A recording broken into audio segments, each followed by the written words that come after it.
much for your wonderful music. She has told me that she has learned the aerophone so that she can serve other churches where they might not have musical opportunities to hear musical performances. And so, as you have just read chapter 4, verse 1 through 11, I'm sure a lot of us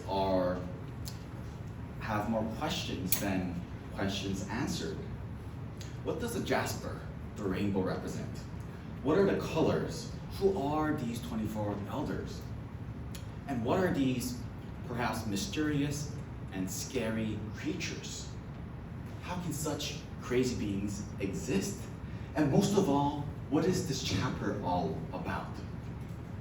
And once again, I want to remind ourselves that the book of Revelation was not written to satisfy our intellectual curiosities, but rather it is a book, a letter that is a letter of encouragement to those who are suffering in the name of Christ.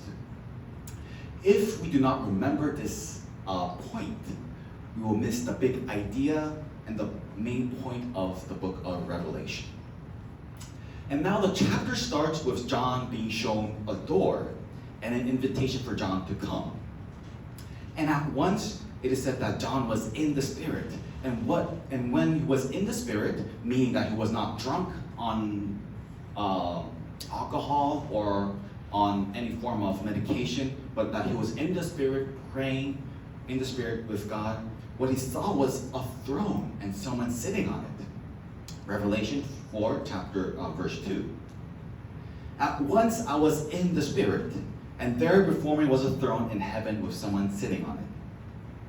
And here John is trying to explain what he saw in words, with ideas and concepts, and a new reality in which he has never seen before. And it is very hard to describe something in which we have never experienced. And I want to show how hard it is to explain new things, new ideas, in which we readers have never seen before. And let us try imagining a creature that we have never seen. And it's hard, right, to explain to someone something that which they have never experienced. And this is best shown when we look at medieval drawings of exotic animals. And what we end up is with these pictures. These pictures that were described with words only. And so if you would please show me the first picture.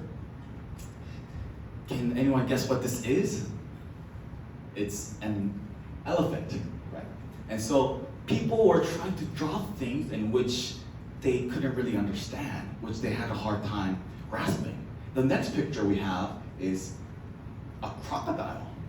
And next, a snail, a whale, which doesn't look like a whale, right? It looks more like a fish, and a fish with a beard, to be more exact. And we have a snail. This is what people thought were snails back then. The next is a hippopotamus. How do you say hippo in Korean? Hama, yes. This is a hama, and it looks more like a fish with a trunk.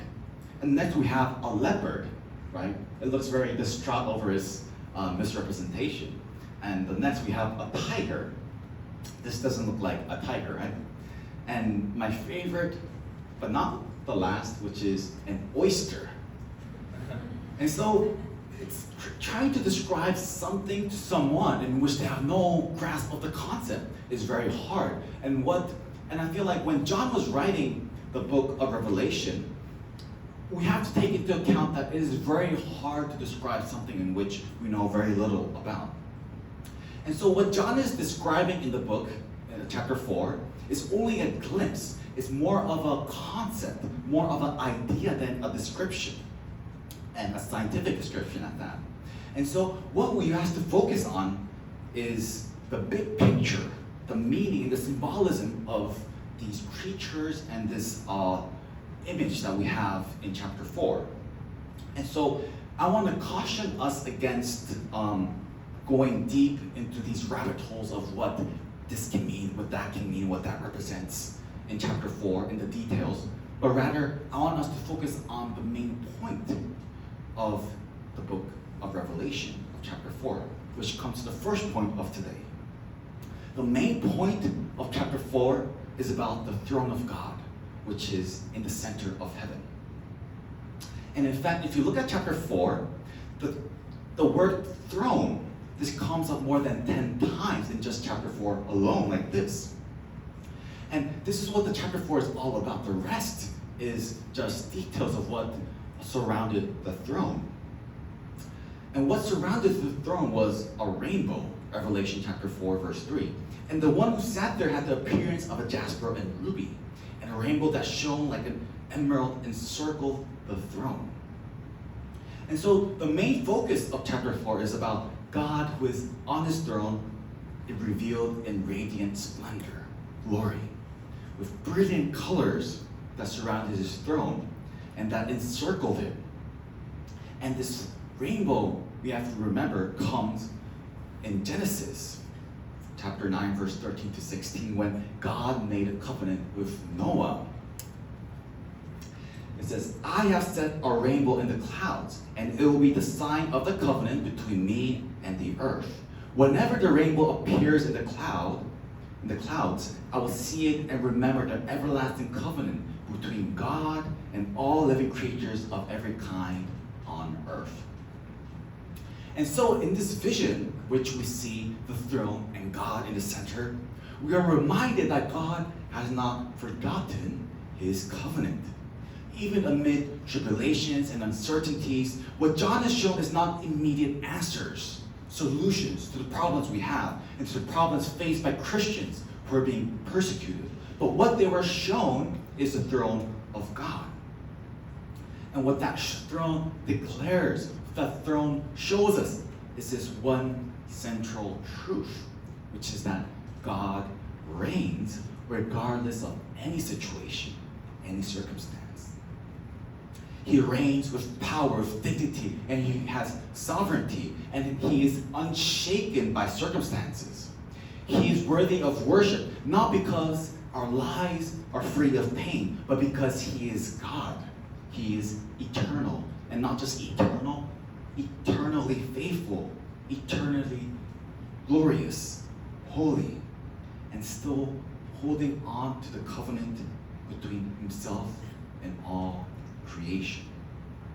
And so when we look at this vision, it recenters us, not us that is in the center, but it reorganizes our view, which shows that God is at the center of heaven and on earth. And therefore what that means for us is that our lives should revolve around God and God's throne, God's power, his sovereignty, and his glory, and his covenant. This is the ultimate purpose of all creation, to glorify the one who sits on the throne. And now, John's gaze, John's focus shifts from the throne toward the things around the throne. And what he sees is 24 elders, each seated on their little thrones. Revelation 4, verse 4. Surrounding the throne were 24 other thrones, and seated on them were 24 elders. They were dressed in white and had crowns of gold on their head. And I want to be honest when I say some things are uncertain. And what is uncertain here is that nobody knows who exactly these 24 elders are. And if anybody comes to you and say that they have this answer, we have to be very careful and suspicious. But we can have a good educated guess.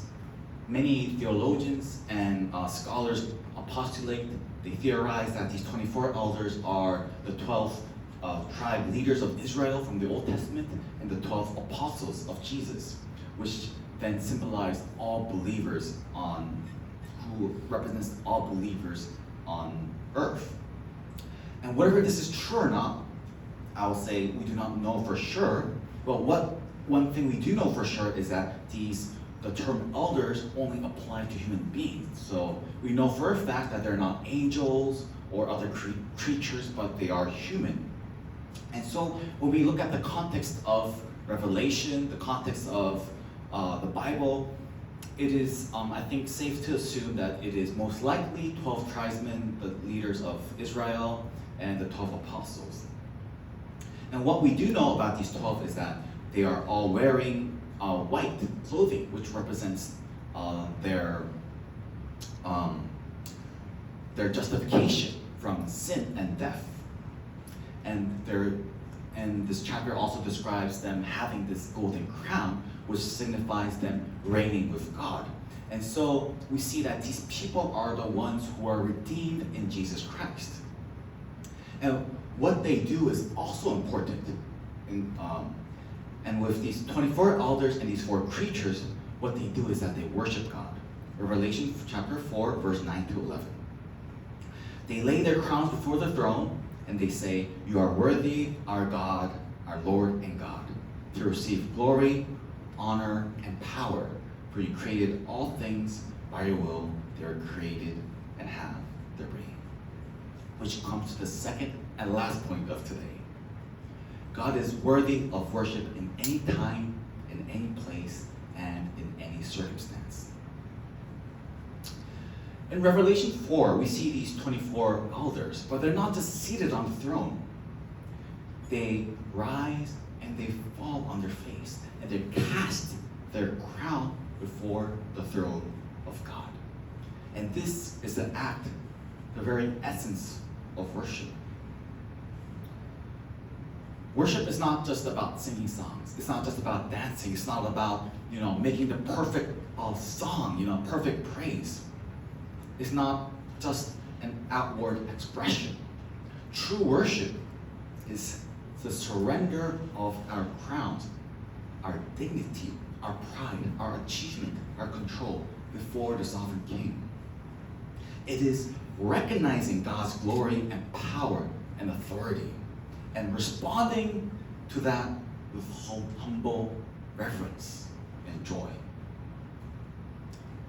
And when we truly see who God is, when our eyes are fixed on the throne, we realize the worship is not tied to our circumstance, but it is tied to who God is and his unchanging character. This is why all creatures, everyone in heaven worships, not because they're told to do so, but because they behold him.